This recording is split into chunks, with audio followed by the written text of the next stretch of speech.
Hi solo birds, welcome back. It's Ashley, and believe it or not, I got a special guest today, Ryan Small, on my vlog today. If you haven't, check out his YouTube channel, Ryan Small. I put the link down below.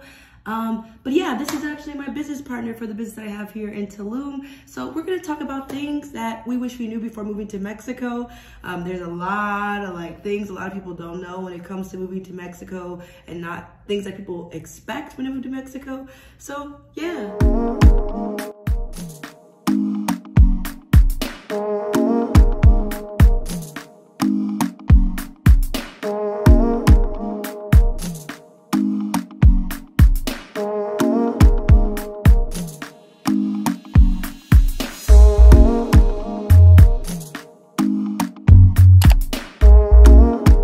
So first things first, right? Why Tulum, right? Why did we choose out of all the places in Mexico, not Mexico City, Oaxaca? What's the other places? Cancun, Playa del Carmen. Why Tulum? So I'll let you. What's your reasoning of Tulum? And why did you stay after you came? Yeah. True. So Ashley actually told me about Tulum. In conversation. I think you were in New York then, right? So I wasn't really aware of that. I traveled. I lived in Texas, went to the university in Texas, and I didn't really know that much about Mexico. So I'm one of those travelers to where if everybody's going there, I really don't want to go there, right? But it was kind of like an up and coming thing. It wasn't on the map, really. It wasn't on the map yet. Yeah. It was kind of like a quarantine time. Definitely was at the peak of everything, of the beginning of this, right? So it was the only place really open. I know that we were talking about like, hey, let's, do some work. We're trying to, we didn't really have anything in mind about business at that time, but we're like, hey, we're gonna go to, we were individually trying to do something. Individually trying to do travel, stuff. you know? So I was like, I'm just gonna pack my stuff up and I'm gonna head to Tulum. It was the only place open. I know how Mexico possibly is at that time, like in regards to freedom and being able to move around. And I enjoyed Tulum. When I first got here, it was very quiet. It was not that many people here. It was an expat community of individuals that were like-minded as me at that time, just trying to get away from the whole pandemic situation. And I think it was definitely great. I would advise anybody in the world to come to Tulum at that time. Anybody in the world. We didn't have to wear masks that much. We did, and we're going into restaurants, but it was a freedom that was unparalleled. The beach is there, the jungle is there. And I think that's why I ended up staying not just, a couple of weeks, but ended up staying over a year and a half. Yeah, and it's interesting. He actually had a jump start to Tulum before I came here. So I actually maybe came 2 weeks later when he came. I still had my apartment in Brooklyn, so I needed to pack up and get all that stuff together. So I kind of found Tulum through an influencer that I was following for quite a period of time. I was trying to be an influencer. This was the thing that I was trying to do. And so it inspired me to come to Mexico. So that's what brought Tulum to me in the first place. And you know what I really loved about Tulum is that it was such a calm and quaint place, but also the nature was still very much here. There was just so much things that kept me here. And compared to the other places in Quintana Roo, which is the state we're in Mexico, there's Cancun and there's Playa del Carmen, and then there's Tulum. These are the top 3 cities in our state. And Cancun, a ton of resorts. I'm pretty sure if you've been to Cancun before, you probably stayed in a resort, you didn't go anywhere. And that's pretty much Cancun. Cancun has a nice party life, but a lot of the people, it's tourism, and it's based off of tourism. Same for Playa del Carmen, except it's a little bit more city-fied. And the energy there is a little bit more aggressive. It reminds me of New York, of Quintana Roo. They're very aggressive. They want you to buy stuff, come buy in their store, come buy their souvenirs, come to this bar and drink, come turn up and stuff like that. It was very aggressive. So when I came to Tulum, it was the perfect contrast. There was party, there was spirituality, the food was good, the culture was good. I mean, it was just an array of many different things. The beach was beautiful. It was just a nice mix of everything. So I think that's why Tulum was the best choice. And the people as well, the type of people that were here were so different than any other places, Cancun and Playa. So I would say that's why Tulum, Mexico was the choice. I would say things I didn't know about the Mexico is how it affects if you do not know the language. Now, granted, I speak what you call situational Spanish. I don't speak Spanish well, but I speak enough to get myself around, you know, catch a taxi, do grocery shopping, you know, order what I need to at restaurants and things like that. But I can say, as an expat living abroad in Mexico, I did feel a bit of disconnect from the community here because I did not speak the language. What do you feel about that? Yeah, for me it was the cultural differences. Like, I think that you think you know Spanish, or you met people that speak Spanish, or you know the Spanish community, but it's very, very different when you go to a different country, or you go to a country that speaks Spanish and their cultures are different. So yeah, you could speak Spanish fluently, but you just don't understand the customs in the process. So that was my most complicated and difficult process here, was basically just the cultural differences, being patient, people saying no sé, no sé, no sé. That means they don't really care, or try to find out how to help you or anything. I don't know if that's true. So I actually spoke with a local here in Mexico, and I asked him about that. What is it? Because honestly, I don't know, but you feel it as well, that like, if you ask for help here in Mexico, you don't get it a lot as an expat. I mean, some people are willing to help you and some people are not. If they speak English, maybe they'll help you, but if they don't, they ain't trying to help you at all. And so like, I talked to a local and asked about what was the reason for that.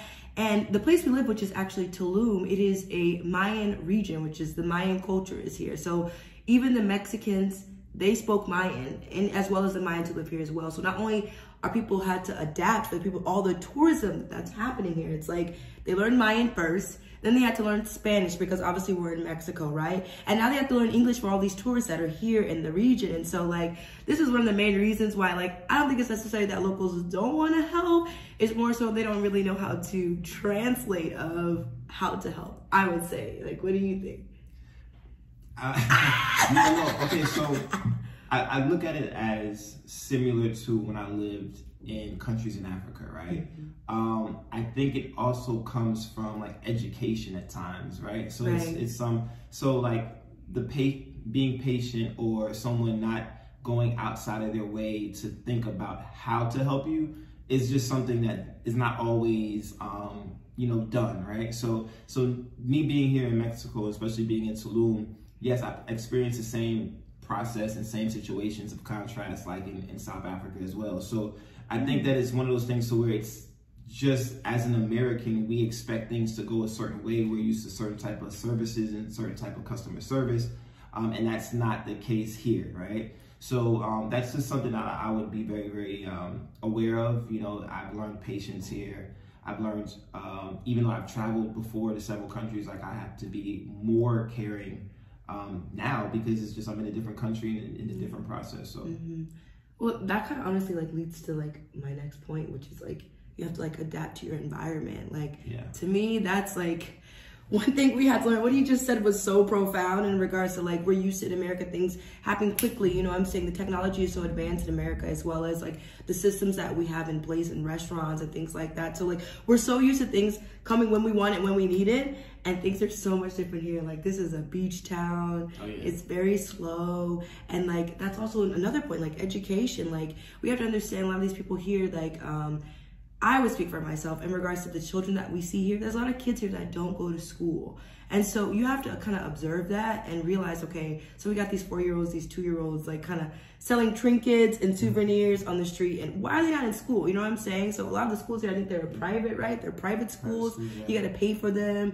There's a lot of people who can't afford those type of things. So think about being in an environment where kids are not going to school. They're not receiving the education they need. They grow up to adults working like, you know, these basic jobs like restaurants and waiters and things like that. And like, I think that's really more so as to why it was kind of hard to adapt and really understand the type of environment, I guess, we're in, and understanding like the development of it, I guess. I would say several things. Like, one, I think that the education side of it is an issue.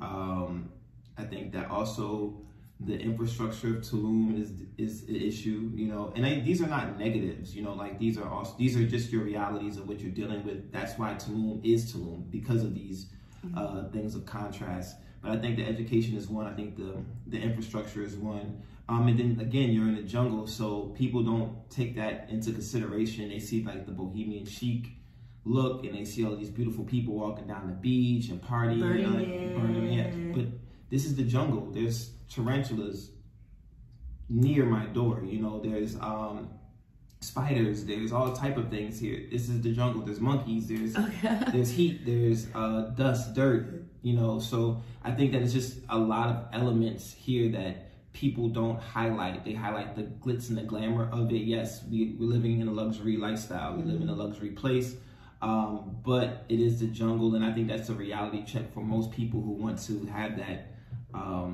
fantasy world of luxury. That's the truth, though. I think that people come here like, oh, it's luxury and I'm living this life, but then they can't adapt to luxury in the jungle. It's like, you could live in a nice luxury Tulum style, like apartment, like nice condo above the jungle or like near the beach. You still don't get the jungle bug. So next point, things that we learned about Mexico: the housing, finding a place to stay. Like, oh man, I'll let you start this one. It's such a crazy subject. Ooh, okay. So for housing, for me, I always try to get an Airbnb for at least a week or two, no matter what destination I go to. That's just basing it off of if the Wi-Fi is strong, if the location is nice, electricity is good, electricity is good. Yeah, all of those all of those basic things, right? For me, being in Tulum, I think Tulum is definitely one of the places where you're gonna have to bounce around to find what works for you. Yeah. There were some places that were very beautiful, but they lacked certain things that I needed. Some places had they were very minimal, but had strong Wi-Fi. So it varies. For me, my first house was the greenhouse.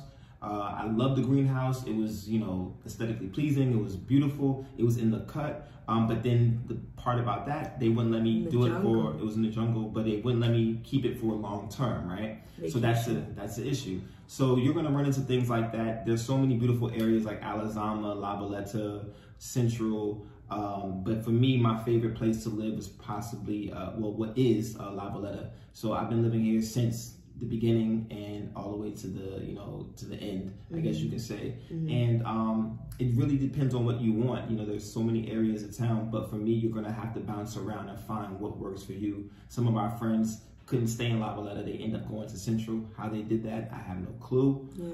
Some people stay in everybody who stayed in Alazama left though. Everyone, I'm not, it's an interesting place. As we talk more about the area of Tulum, then you'll understand what Alazama is and how, I guess, the positives and the cons. But yeah, that's what it is for me. Yeah, same here. I mean, the housing is it's a deciding factor for your life and what your daily life is like, just in general. So like that's why it was so important to find the perfect place. And Mexico being a developing place, or Tulum in general, because Mexico City is pretty developed. It's either electricity goes on and off, the Wi-Fi is not that great, you don't have hot water. It's just an array of things. You may not have a pool, but your aesthetics of your place may be beautiful. Like there's so many contrasts when it comes to like, that's a beautiful place. There's so many contrasts when it comes to finding a place to stay. So that's definitely something that I wish I knew. So that was great advice that you gave. Like, don't book a place for a month. Go stay for like maybe 1 to 2, 3 days, and then decide if you like that place. And like, there's contrast. Like I stayed in Central, which is downtown Tulum, the town of Tulum. Wi-Fi was excellent, but it was so loud. It was like so noisy. So like, you know, it was always something going on, people partying, drummers dancing on the street. It was just too much. And so like, I think that's more than anything, like, that's something that I wish I would have known in regards to like the housing and the mold. That's something that you did not mention, you know what I'm saying? Like all these nice places, they have mold, guys. Like the humidity and the climate here in Mexico, it's just a climate here. And so like, I guess Mexico's still kind of learning how to build their infrastructures, I guess. Yeah. So what you end up getting is you get a lot of people, they're throwing up a lot of houses, a lot of condos. Quickly.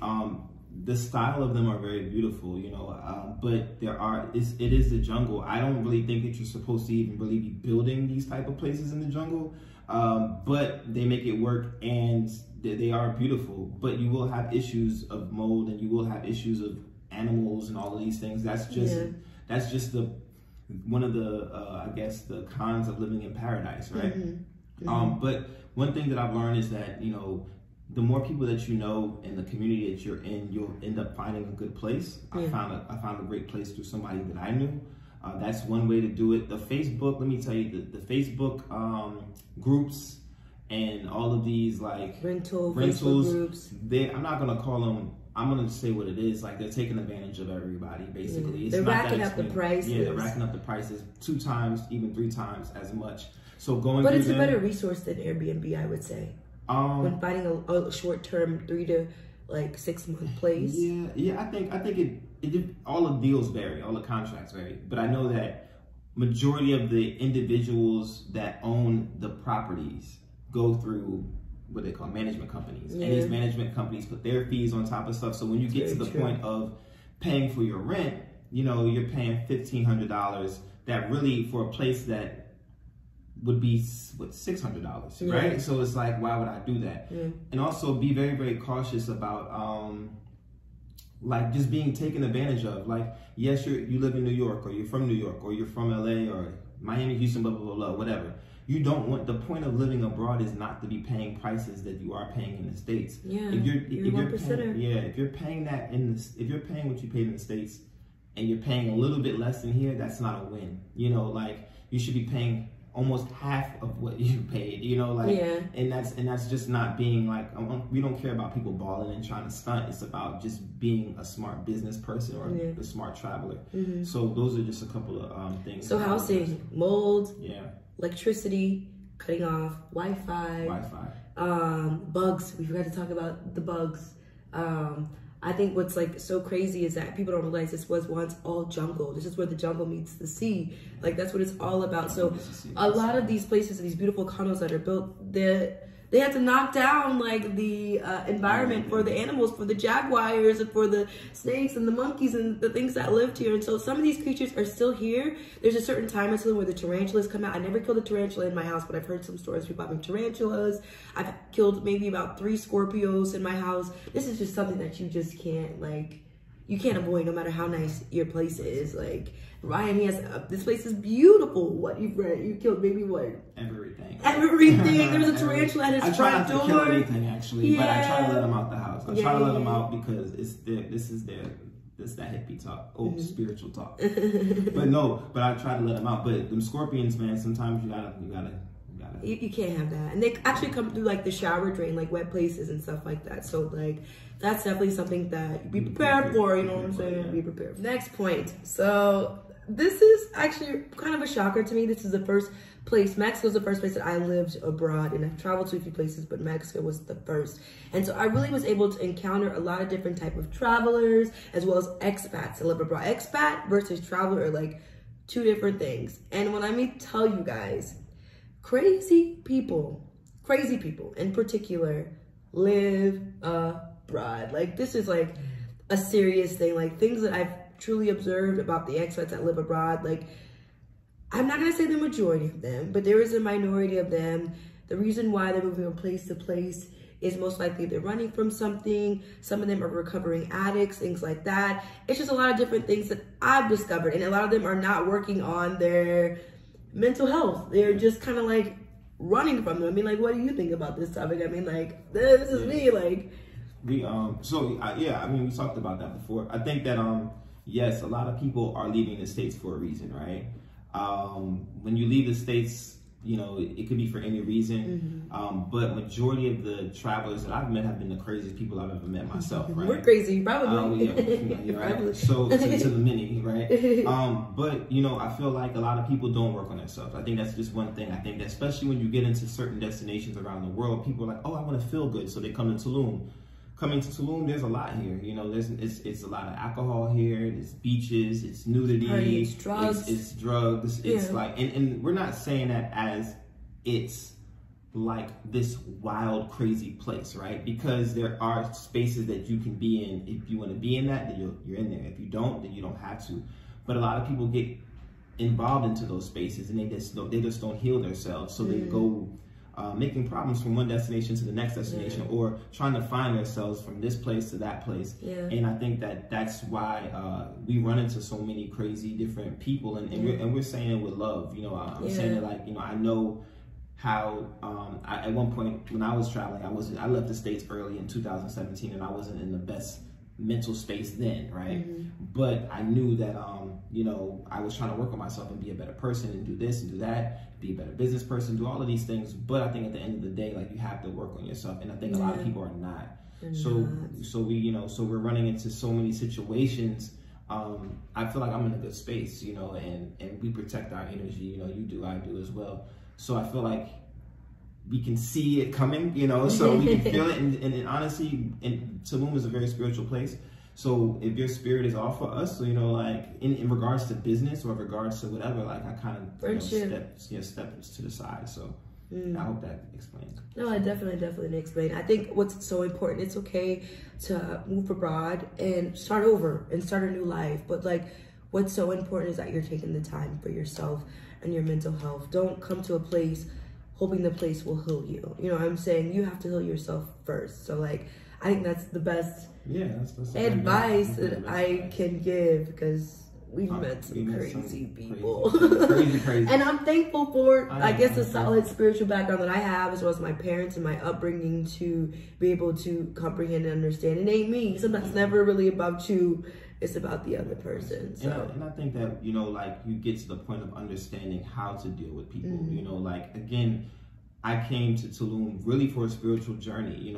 It turned into a business. It turned into, so many other things. But I did come here for a spiritual journey, and I worked on myself as an individual. Like, I think that that's just one of the best things that I can possibly say about Tulum. Tulum will help you do that. Yeah. But there are a lot of people who don't, and it's unfortunate because, as a minority, I guess you can say, like, and we're abroad, I think that many people can see us, we stand out more. Let's just put it like that. Yeah. We stand out more. So our actions towards our own community and in us, like we, people can see that, if there's contrast, if there's positivity in it, if it's growth. But when people are not healing it, they can definitely see that it's an issue. Yeah. So to piggyback off that, not everyone is your friend. So that's one thing Mexico did teach us, is not everyone is your friend. Some people just got things that they need to heal from and stuff like that. So yeah, that's one of the other pointers that we have. Yeah. The next topic that we're going to talk about is tourism. This is something that we learned about Mexico. Obviously, we knew tourism was a thing in Quintana Roo. Quintana Roo, in general, the state of Mexico, is a tourism state. So I would say a lot of people all over Mexico, Veracruz, Tabasco, different small towns, Monterrey, they move here to Tulum for the tourism dollar. Now, you have to understand how this affects us expats who live here. From the moment that we first moved here, at the beginning of the pandemic, everything was just normal. This was a normal Tulum beach town. To now, Tulum is what, the top one of the top like destinations in the world. So the cost of living, as well as like the increase, like the fluctuation of pricing and things like that, have absolutely went up. Now you guys have to understand how this like affects like our life here. Like just catching a taxi to the beach, what used to be like 120 pesos, which is what, about, how much is that? Like maybe like $7. $7. The cost of it now, guys, it's been 1 year now. 1 year, almost 1 year and what, a few months? Yeah. The cost to go to the beach now is 400 pesos. That's about $20. Yeah. That's almost about $20. That's literally about $17 to $18, which means round trip, I'm spending $40 to go to the beach. And then spending another to eat, easy, at least 100. At least 100 to eat, maybe have 2 drinks, have a meal and 2 drinks, and to be present at the beach clubs. A lot of these beach clubs have consumption rates, which didn't exist when we first came to Tulum. That didn't exist at all. So like, that's one thing that Mexico did teach me, that like, especially in Quintana Roo state, like a lot of locals, they live a lot off of us, like the tourism. So not even us. Hold on, we're expats now. So they're not living off of us, living off all the people that are coming in and out and like living here. So like, that's something that like we kind of like have to adapt and like really understand. I mean, okay, so I feel like it's twofold. I think that on one end, yes, I've learned about being taken advantage of, because it is a tourist place, right? And it's a tourist, what they say, trap. It's a tourist trap. That's what it is. Being here so long, we've seen you know, we're on both sides. We're on both sides of the fence in regards to the business that we have. Oh yeah. That's one side that we've seen, and then personally being here is another thing, right? But it is a tourist trap. But this is the issue. Like, we want to be in a nice area. Ashley has a beautiful place, super nice place. A nice place. But I think that I would consider yours to be a little bit more. I'm not gonna say like local, but it's like it has it's not as it's still developing. There's a lot more vegetation first of all in my area. Like there's a lot more jungle. So I'm on my road, and there's also like a local that lives. There's a farmer who has chickens and like. So the point I'm trying to make with that is that you have a more of a local experience. Her place is vicious. It's nice. But it's a more like local, not really touristy because everybody lives there. Yeah, people who are staying there are all staying long term. So whether they're expats or they're Mexicans that travel from Mexico City to live here in Tulum. But if you took that same place with the same square footage and the same everything, and then moved it over a block in La Valletta, it'll probably be double. You know, so it's like you have to kind of like understand what you're dealing with in regards to the tourist trap.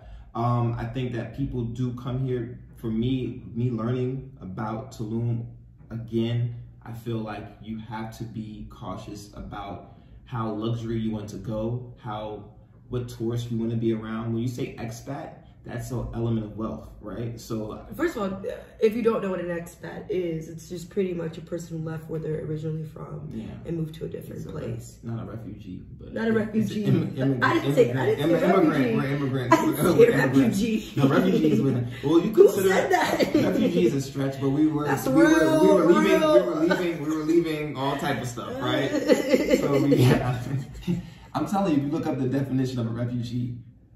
Survival. That's more survival mode. That's more like they Holocaust and they're killing people and you gotta get up out of there. I left for survival. You ain't no refugee. I'm not a refugee, but you expat. I'm expat, right? But to make a long story short. But you could be expat and be from Mexico, move from Mexico City to Tulum. That's an expat too, you know? But the thing I've learned the most is that, again, like you want to stay in these nice areas. You want to be around comfort or people that you know, or you want to have comfort. But that's the tourist trap. You know, that's how you think that you're paying. We got people paying the same amount of money in rent here that they pay in New York. Which is like very interesting. Yeah, you got more square footage, but why would you do that? You know? So because they want to be in the area of expats and popularity, so they get taken advantage of. You go to the hotel zone, yes, there's beautiful beach clubs there, and there's a consumption of $100 or $50 or whatever, and $20 to get over there, $20 to get back. But then there's also another beach that is more public, you know, where the locals go to. So it's just one of those things that you have to learn how to adapt. And I learned that the most by being in Mexico. You know what? That's really good. That kind of like piggybacks to our like next point, which I think personally, I think one thing that Mexico, really Tulum in general, taught me was, I guess, balance. A lot of people that live in Playa del Carmen, right? I'll talk to them, ask them. Some of them, Playa people who live in Playa, they don't like Tulum. People who live in Tulum, they don't like Playa. It's like such like a war in like our community. Like, where's better? And like the main things that people from Playa del Carmen say is that like because Tulum is still a developing place, not a lot of things are accessible. We ain't got KFC. We ain't got Walmart. We ain't got McDonald's. Like. We got vegans here, but I'm not a vegetarian. True. No, you're a growing vegetarian. I'm trying to be. But like, I would say that like one thing that I appreciate about Tulum is like when I decided to move abroad, I made the decision that I wanted a completely different setting experience. I want the full on thing. I want the Band-Aid to be ripped off. I didn't want no slow, like, okay, let me baby you and put some cream on it. I didn't want any of that. And so like, one thing that I could say about Tulum is, we have to have a balance. Like, there are some days it's like, do I feel like biking to the grocery store right now and going to get what I need? Or can I just eat this rice and beans and the chicken that I got in my fridge? In Playa, you can walk around the corner, there's Walmart right there, and that Walmart's gonna have everything that you need. Even our grocery store, Chetarare, like, the grocery store that we have here, it doesn't always have the same thing every week. Like, one day I might make cherries here. Trader Joe's. Or Trader Joe's, like, it may not have the same thing every week. So what you buy this week may not be available this week. And like, that's just me adapting to my environment. You know what I'm saying? Like, I live in the jungle, the roads are dirt, there's potholes and things like that. Like, you know what I'm saying? Like, it's not a nice paved concrete road. I know all my sandals are going to be destroyed. Like, you know what I mean? And like that, it taught me balance. Like this day, I may not need those hot Cheetos that I want today from the grocery store. Maybe I just need to eat these crackers that I got in my pantry because I don't feel like going to the store. I don't think you're living like that. No, but you know, I mean, like that's. I'm just trying to give an example of like balance. Like, would you say like it's taught you self-discipline? You know what I'm saying? I mean, but you have to. I think that all of these destinations you learn that in all of these destinations because you have the capital to be able to move freely. You can buy really what you want. You know, you can. But it's hard to find things that you wanted to lose. Like, but you can't find some things around on Google Map. Like, Tulum is still developing. Like, if I need to go to a seamstress and get my holy shirt that I ripped a hole in to go get sewn up, I can't. I gotta walk around town to find that. Like, I gotta be here long enough to know where these things are. So that's something that Tulum did teach us. That like, don't depend on Google Maps. You gotta know your town. Like, and we've still been there for almost a year and a half, and we still don't know where stuff is. But I think that's a good example because I think that people travel a lot or not and don't know how to get around. Like, you know, so it's landmarks. It's knowing so and so who knows what it's like. It's knowing locals. Like sometimes we have friends that are locals that live, and we have to text them like, "Yo, do you know where a seamstress is? Or do you know where I can get some? I don't know, like what, like oxtails or whatever to buy." Like that's like, but that's the life of living in a beach town. This is a beach town. This is a beach town. This is a beach town. It's a very sexy beach town. It's a very not like beach bum. It's more so like, and it's beach bohemian. Beachy bohemian beach. But yeah, I think that Tulum is one of the best places in Mexico to experience. I'm not saying to live for a long term, but you know, it's a great place to experience because it will give you balance.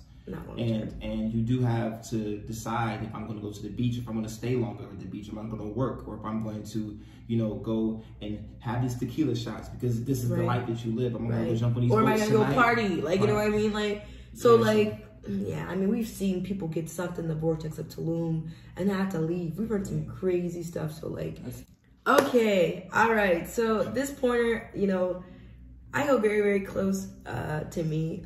This is a profound pointer, I would say, for Mexico and from my experience. I think more than anything, Mexico has really, really taught me to not fear death.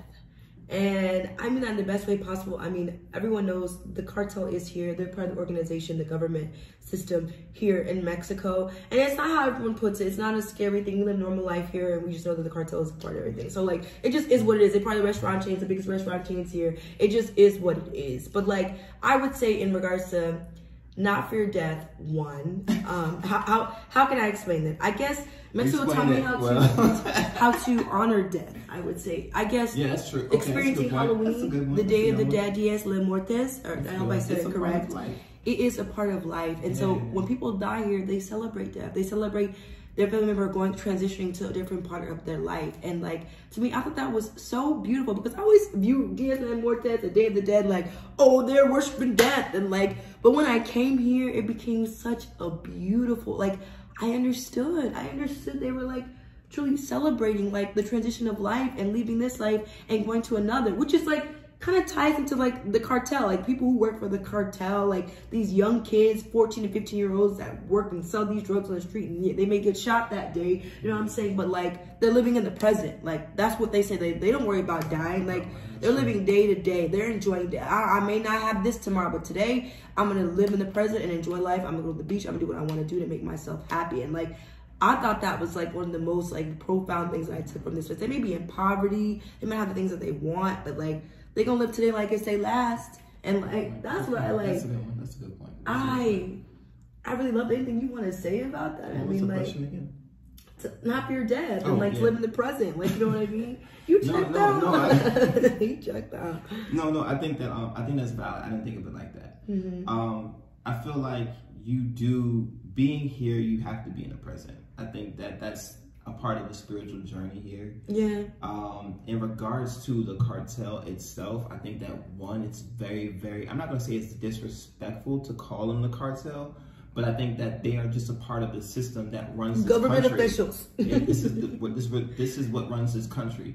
You can call it the same individual in the States, if you want to call it that, or any other country in the world. But I mean, it's the same in America. It's elitist. But it's not that type of terminology where you think of your local neighborhood drug dealer becoming popular, and these guys are. It's a different kind of concept. And in one, you know, I'm going to say this with an open heart, and I hope you can understand how I'm saying it, but we're protected by them, you know, so it's not one thing to just be like, oh, they're out here and they're wilding like that. No, they want our dollar.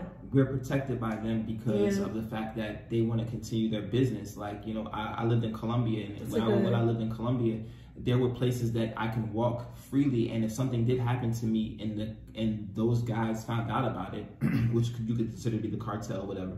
The elitists. Like, they would they would do something to that person that robbed me or whatever. So they have their own rules and regulations, and for us to look at it in a negative way, it's kind of, I'm not gonna say offensive, but it's something that we don't understand because it's not our culture and our land. So in that regards, yes, it is safe here.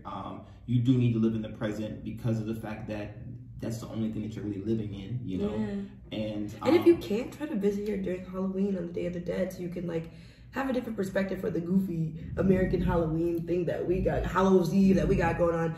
Come to Mexico for the Dias de Muertos and experience. I think it's a great cultural experience. Beautiful, like the altars they make for their past loved ones with the flowers and stuff like that. Absolutely, like breathtaking experience. We actually went to Playa del Carmen for that experience. We didn't stay in Tulum, and it was very festive. It was beautiful, beautiful, beautiful. So like, you know, guys, I think that's about it. If I really think about it, these are the things that I really learned about Mexico. Oh, one more thing. I would say one more thing.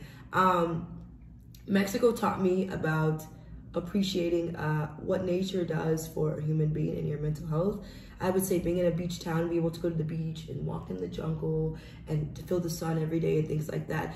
It's very important as a human being, I guess, to have those type of things. Like, I know we get caught up in work life and our 9-to-5s or being entrepreneurs or solo traveling or whatever, but it's so important that you guys take the time to like really take nature in and just enjoy what God has given us, you know what I'm saying? So like, I'm forever thankful for being able to live in such a naturistic place with the jungle and the beach, and like, it's really grown me as a person, and I realized that I needed that as a human being. So I think that's it, guys. Any other things you have to say? I think that's it. Thank you guys so much, my solo birdies, for watching today. If you have not checked out my last vlog, the link is up here and below. Check out Ryan Small's channel. I put his link down below. He's got some great videos about traveling, things like that. He's been to a lot of places. Don't forget to comment, like, and subscribe if you guys have any questions about things you want to know about Mexico. Don't bother. I mean, don't bother, but don't hesitate to ask me. I'm gonna give you on that. So I'll give you answers on that. So thanks so much for watching, you guys, and have a beautiful day. Bye.